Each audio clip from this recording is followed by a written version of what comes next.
All right, let's now apply Aristotle's 4 causes to war. And that is going to be what is the material cause of war, what's the formal cause of war, what's the efficient cause of war, and what's the final cause of war. So let's start. What is the material cause of war? What's war made out of? Well, it's made out of guns and weapons and tanks and actually troops that die and kill. That's the stuff that war is made out of. Next thing, what's the efficient cause of war? In other words, who fights the war? What's causing the war? Well, it turns out that the efficient cause of war is actually the troops that go out there and shoot. So it's the soldiers. And this has to do with something we call tactics. So the efficient cause of war is, how do I kill that person? How does that person kill me? How do my troops get together and shoot these people in this particular confrontation? So that would then be the efficient cause of war, which are the individual battles. That's how you fight a war, with individual battles. Those are the efficient causes. Next thing is, what's the formal cause of war? In other words, what is a war going to look like? And this is called strategy. And those would be the grand structures. How do I get all of my troops together in order to win the war?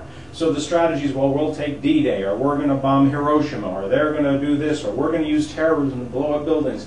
These are the strategies by which different armies will determine how they're going to fight their war. So the strategies are what we think of as the formal cause. Now the big question, what's the final cause of war? Why the heck do people go to war? And to answer this, a really wonderful question, or to answer this question, there's a really wonderful philosopher, and his name is Clausewitz. And Clausewitz said that all war is simply policy by other means. The only reason anyone would go to war with another person is to get the other person to change their policy. Why is it that we go to war with Iraq? Well, we didn't want them to do things that they were doing. We thought that was a bad set of policies. They were killing people and perhaps making weapons of mass destruction. Why is it that we're going to war with Libya? And in fact, we are going to war with Libya. That's because we think that Gaddafi should not be killing his civilians. We think that's a bad policy.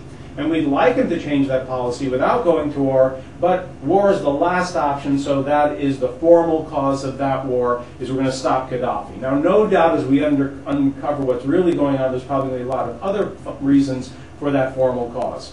So it turns out that Aristotle's 4 causes applies very well to war. And there are 2 philosophers that look at this. Well, one's not a philosopher at all. One's name is Norman Schwarzkopf, who fought the first Gulf War. And I think Norman Schwarzkopf understood extremely well what really is the efficient cause of war. And he said, war is about killing people and breaking stuff. That's a perfect statement of the efficient cause. That's how you do it. That's the, and perhaps the strategies. I mean, here's how you do it. Here's what we're going to do. We're going to kill a lot of people. We're going to break a lot of stuff. And then, as I said, Clausewitz says, what's really the goal of war? Well, to get the opponent to change their policy. So now you see Aristotle having a very profound influence in the very world we live in. And anyway, that's it for Aristotle. We'll be back again when I start to talk about some of the new sciences. See you later.